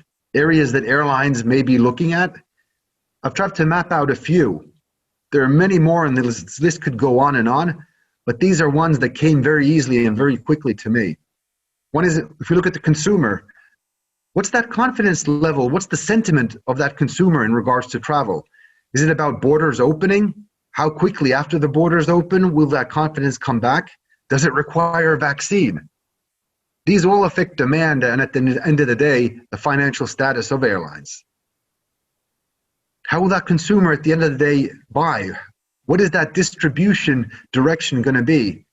Will it be through the travel agency, tour operator, online travel agency, or will it be direct from the service provider, be it an airline or a hotel? How will that consumer feel most confident going forward? If we look at leisure travel, will they look at the mass destinations, or will they look more for areas where there's room to roam, niche areas? For example, go more for nature experiences, the midnight sun, northern lights, going for a sauna and a midnight dip. What is that consumer behavior? What is that attraction towards for the next 12 months? I'm a sports guy. I really enjoy sports. The past months, there have been no crowds at pretty much any sporting events, so crowdless. How will this continue? How long will this continue? If we look at even this event, we're doing this virtually. How will exhibitions be during the next 12 to 24 months? Will they come back, or will virtual be the new way? These also do put a lot of direction in regards to how airlines fly, what type of segments, what kind of demand are we able to get, understanding what that behavior will be. For airlines, does this time accelerate the strategy that you've been on, or does it make you redefine the strategy? Airlines are looking a lot at what type of travel, what segments will be coming back first. Is it the corporate? Is it the leisure? What will the service concepts be that are anticipated? What are those that the customer truly wants? What are the must-haves? What support the cost structure that an airline is able to offer? Will it be close to the pre-corona levels, or will it be something new? Will group travel be dominant, or will it be FIT? If it's groups, will they be smaller? Will they be less frequent? How is this going to map out going forward?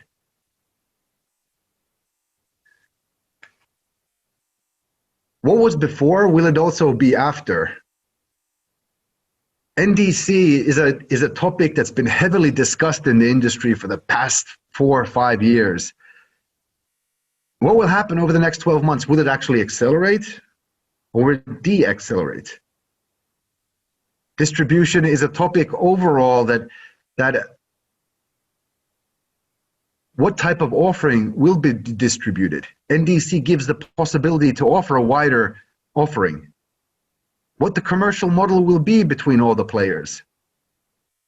I think distribution will be an interesting topic where I do foresee the environment changing over the next 2 years. If we look at ancillary services, the concept here is the ability to offer the consumer what they truly want and need. NDC and technology link very closely with this. How do you use data?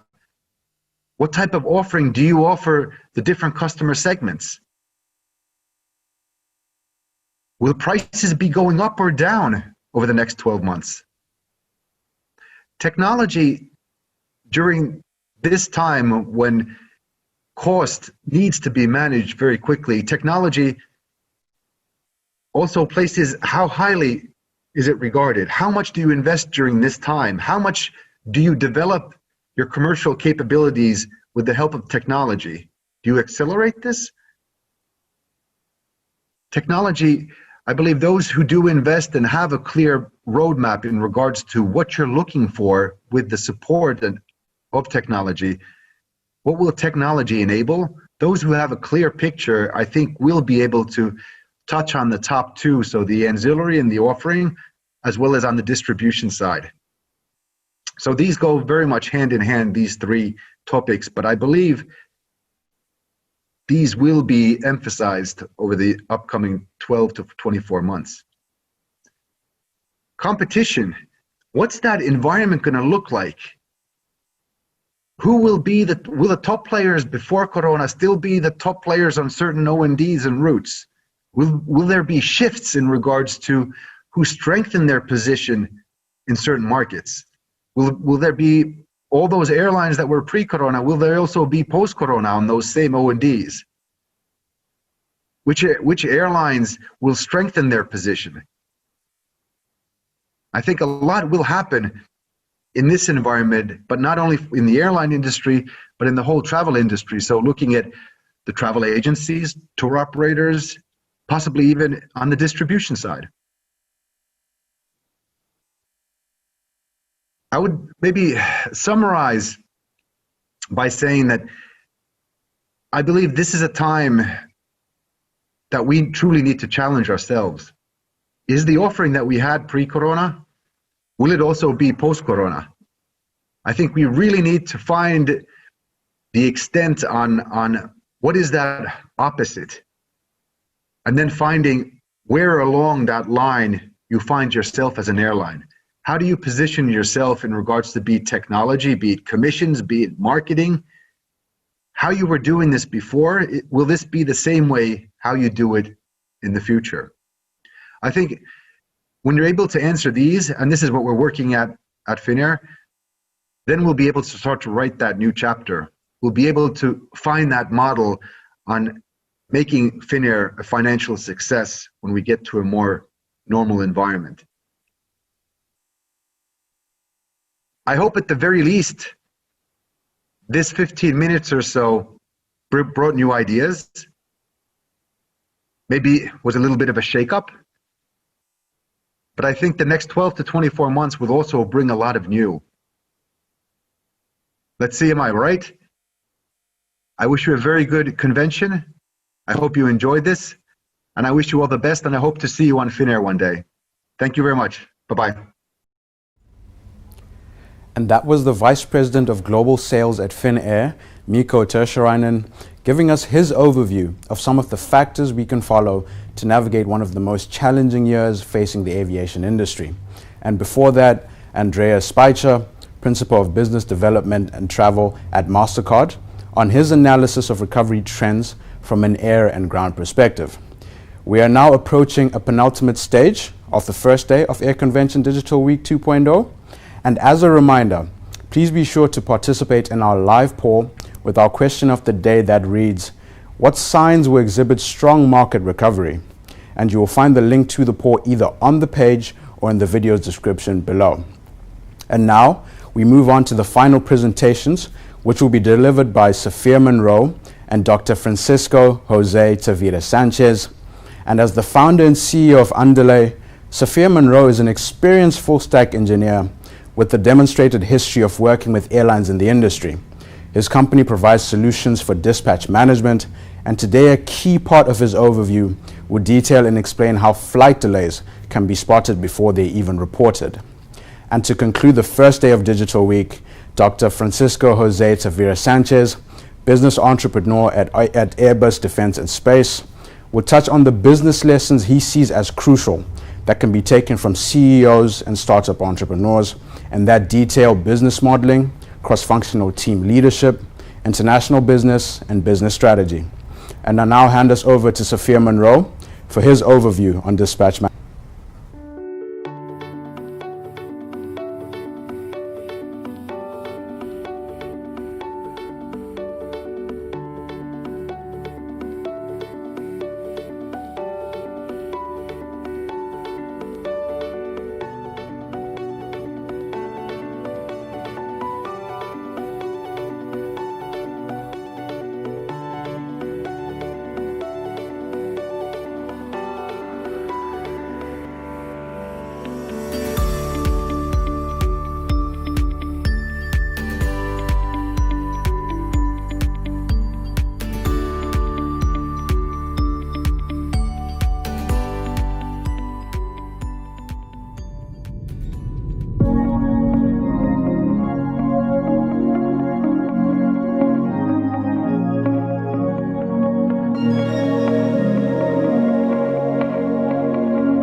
Hello, how's everybody doing today?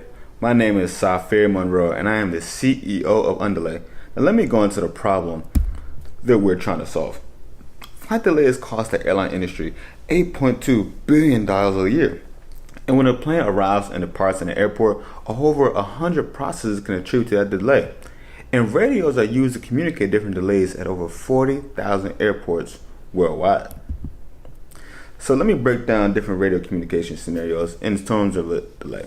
So let's say a pilot experienced a problem with the plane. They have to communicate to the gate agent, who then communicates to the ramp agents, and then the pilot might also communicate to the air traffic control. So they all have to usually communicate through radios the different problems that they encounter. So then the air traffic control would then communicate to OCC, then they would communicate to tech ops, and tech ops will communicate to air traffic control, and then air traffic control they communicate to pilots. So there's a lot of radio communication going on. So what we do is we analyze the different problems that are happening in real time. So we can deliver this information to the customer, airlines, airports, and travel companies before the delay is even reported up to 30 minutes or an hour. So let me give you 3 different examples of different radio transmissions. Let's say heavy Atlanta number 1006 right as the transmission is happening. This shows that the plane is overweight and cannot take off. So what airline frontline employees usually do is switch different passengers to different planes, or they might change the luggage from different planes. So with this real-time transcript, they can organize that process much more efficiently.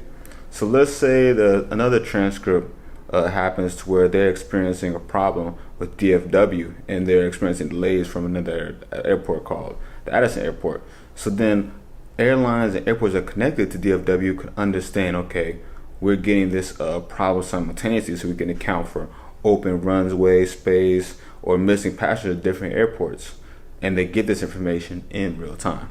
Now let's say a travel company is observing a transcript from an airline that's talking about the engine failure from that airline. So then the travel company could then get this information, and if they deal with flight compensations for passengers, they can attribute that flight delay exactly to the airline. So within that information, they can easily get a customer his or her refund back for that flight. So let me go over the first part of our beautiful web application. So on the left side, you can see our current airports, recently selected airports, and air traffic control communication. So then we display the different transfers that are happening in real time, as well as we also give the arrivals and departures of different flights occurring at that specific airport. And at the top right part of the screen, you can search different airports. Right now we have about 15 airports available. So in our left plane, you can select the from and to times of different dates that we have of all the transcripts within our databases. And in the center, we show using machine learning, we can attribute different transcripts to different types of delays. For example, let's say that the transcript says there's ice on the runway or the wind speed is picking up. We attribute that delay to a weather delay. So we can easily segment the different transcripts within different topics for more in-depth analysis. Now we also use AI to give sentiment analysis to determine the positivity and negativity between different topics, like maybe boarding, weather, delay, crew arrival, and departure. And we also give customers the ability to search through thousands of radio transcripts through just our simple messaging box. And then a customer could search those transcripts within specific time frames. So let me break down the different phraseology, because sometimes the different words that air traffic controllers use can be complicated for the average customer or the average person if they don't know the phraseology. So let's say a message says 72 letters out when one way 8 left a constant right a tick. Those different phrases that they say. We show that constant right has a certain meaning to it. And if a pilot sees an aircraft converting course, they change direction. So we kind of break down the different phrases within our APIs that we give the customer so they can understand everything that's going on. So our competition. What differentiates us from all our competitors is that we have identified key hardware components that have enough processing power to scan data from hundreds of different airports simultaneously. So our competition gives different data, but we give a specific type of data in terms of radio transcripts. And we have proprietary hardware technology as well as a lot of software that goes with it. So our business model is, we have a SaaS business model. So right now we offer customers two options. Either they can have access to our dashboard, or they can integrate our capabilities within our own systems using our APIs. So we have a bunch of different customers right now. We have a contract with Source Travel. We have landed a contract with Hartsfield Atlanta Jackson International Airport in Atlanta, which we're very excited about. And we'll also have two companies within our trial, 30-day trial, which are Airclean and Skycop. And these are two travel companies that really value the data that we're bringing them, and that can possibly use this data to give customers refunds for their different travels. And we're also in talks with FlightAware for a partnership, and for them being a customer to utilize our data in their systems. So our market size is huge. Right now, we're targeting about 30 to 50 really travel companies in our market, as well as 40,000 airports that could utilize this technology to improve their day-to-day operations, as well as 5,000 airlines that will really inquire this data, because if the travel companies are using this data for airlines to give customers back their money, the airlines really want the data to figure out why customers are, requesting their money back. So we're part of different startup programs. We're part of Future Travel Experience Startup Hub, which has been a great program for us so far. Amadeus for Startups. We also partnered with Tech Levitate for a grant program, and we also made it to the second phase of the National Science Foundation program that invests in technology that incorporates and helps the Department of Transportation. So we are raising $500,000 to expand from 15 airports to 200. And we need money for devices, device storage, AWS credits, as well as employee salaries. So this is the team. My name is Safir Monroe again, and my background is in mechanical engineering, but I worked as a full-stack web developer and mobile developer for several different companies. And Ron Taro is our advisor. He's a senior executive and investing in emerging travel technology companies. And Christian Wright has a lot of experience working with AT&T as a shark, as well as Delta Airlines in the aviation space. So contact me anytime, and feel free to let me know if you like the product, have some feedback, or if you'd like to buy it. Thanks.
Hello everyone, my name is Francisco Tavira. I'm a business entrepreneur at Airbus Defence and Space. Other names for my job outside our innovation department are entrepreneur, or outside Airbus, entrepreneur in residence. I'm part of the business incubator, which is one of the innovation vehicles in Airbus. What we do is creating new revenue streams, supporting the strategic growth and bringing new tangible values to the company. As a reminder, Airbus is an international reference in the aerospace sector.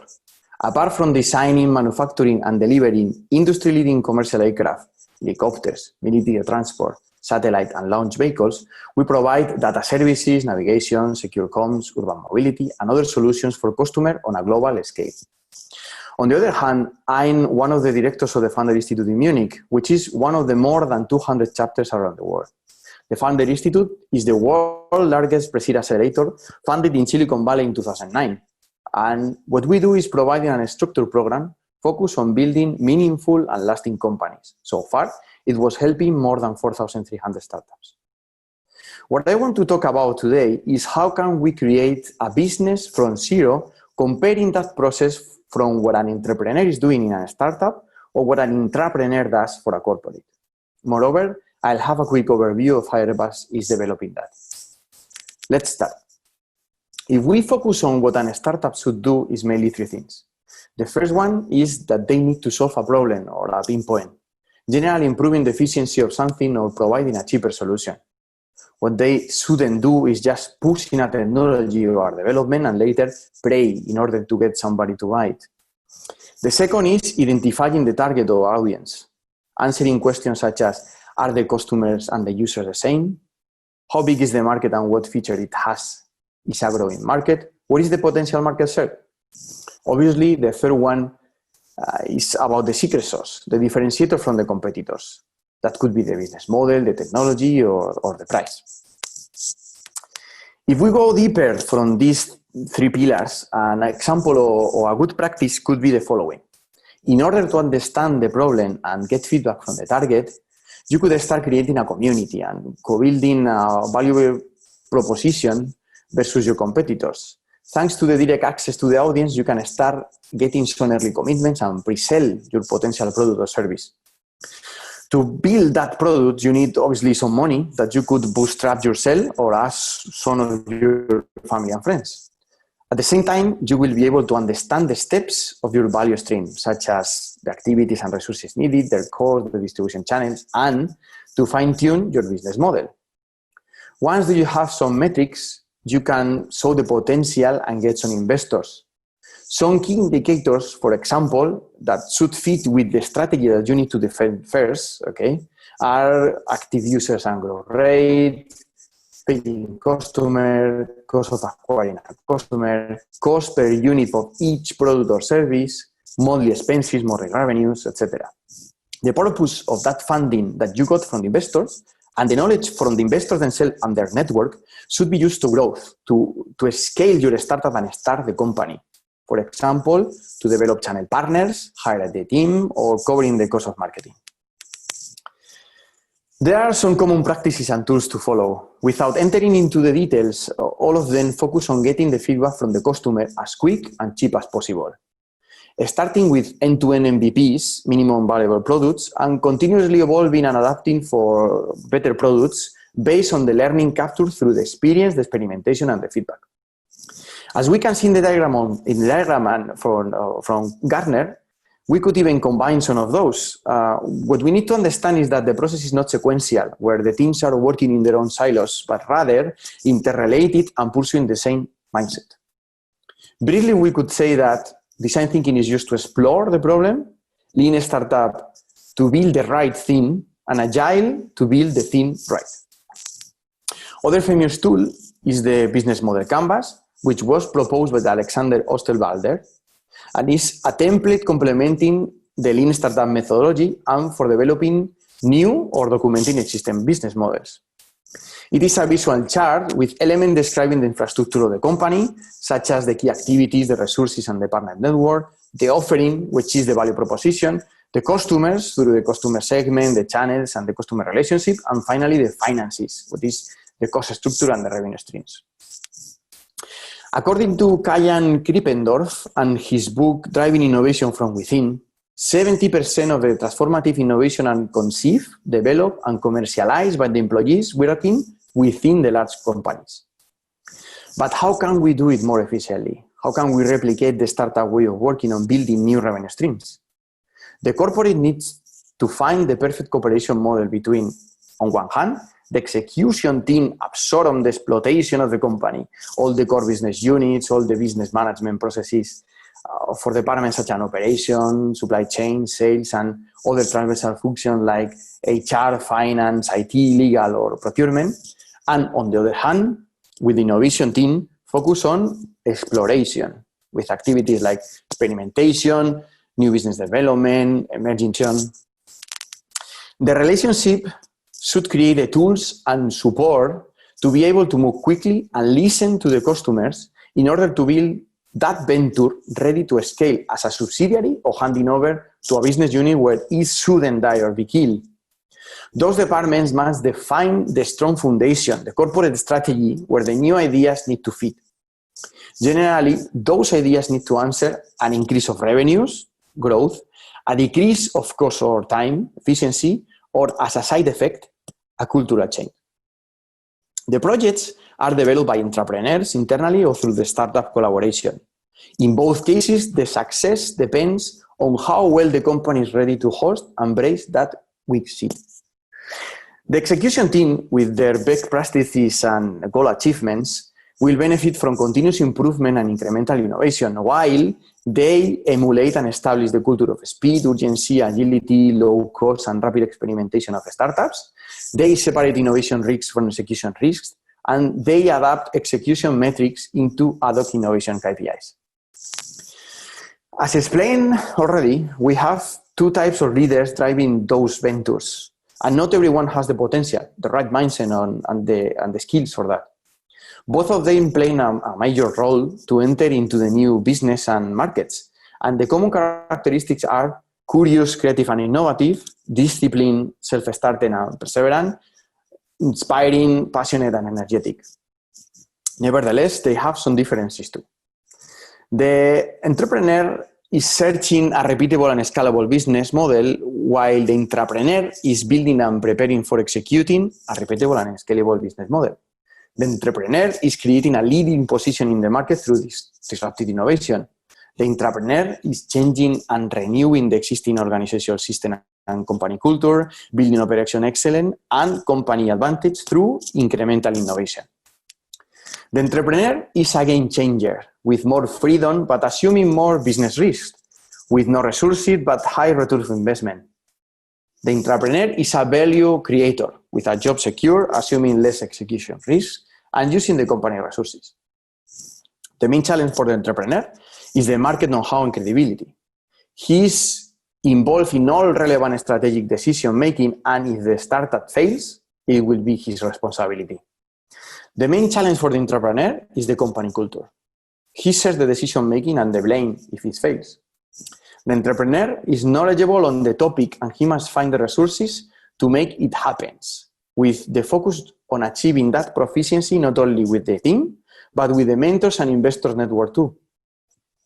The entrepreneur is knowledgeable on how to navigate corporate politics and leveraging internal relationships. The entrepreneur startup is usually a topic where he's passionate about or where he wants to create a social impact, and he has a time pressure. The entrepreneur has less time pressure and will be remunerated according to his success. The beauty of a big international corporate with a huge number of innovators and top engineers like Airbus is that we can cover all types of innovation and create a whole ecosystem. The main innovation vehicles in Airbus are Airbus AppNext, which use flight demonstrator as the principal means of evaluating, maturing, and validating new products and services that encompass radical technological breakthroughs. The Airbus Silicon Valley Innovation Center, ACUBE, who is building the future of aerospace industry by pursuing high-value and high-impact innovation projects to enable the next age of aviation. The Airbus China Innovation Center, located in Shenzhen, who is working to identify, explore, and accelerate new growth opportunities in one of the world's leading innovation hotspots. Airbus BizLab, a global network of aerospace accelerators who brings together startup and Airbus entrepreneurs to speed up transformation of innovative ideas into valuable businesses. Currently in 4 locations, Toulouse, Madrid, Hamburg, and Bangalore in India, and providing a support through a 6-month acceleration program, accesses to a large number of Airbus coaches and experts. Airbus Ventures, with headquarters in Silicon Valley and offices in Paris and Tokyo, is an early stage venture capital that independently co-invest and support startups impacting the aerospace industry. In addition, we have the internal innovation vehicles, like, for example, the one that I'm currently working and I have already explained. The typical process to develop a new venture by an entrepreneur at Airbus is the following. At the entrance of the funnel, we have hundreds of ideas that we scout coming from R&D projects with a high technology readiness level, open innovation campaigns that in our case, the platform is called Ideas Space, and what is used to encourage employees to come with new ideas. Projects from maker spaces, what we name protospaces, or simply through the innovation departments or Catalyst network, which is bringing bottom-up initiatives. We select candidate projects which are fitting the Airbus corporate strategy and answering some key questions. The first one is desirability. Is the problem understood? What is the value proposition? Is there a problem market fit? Who is the customer? What is the accessible market? The second is about identifying the unique solid proposition. What is the differentiator versus the competition? Why Airbus should do it? How long will this advantage last? And what could you do to maintain them? The third one is feasibility. Is it possible to implement an MVP? Can it attract co-creation partners or customers that trust in your idea and will be willing to run a pilot project with you? And the fourth one is viability. What is this business model? How can we make it scalable and repeatable? What is your addressable market? After that, we enter in a process of learning, discovering, and validating to fail fast or successfully go until market launch and revenue growth. We act as a venture capital where we invest smart money to incubate the project in a 3-month review basis. The purpose is the rapid validation and test of the essential attributes and key success factors of that candidate project to a sufficient degree to ask for the next investment round to make it happen.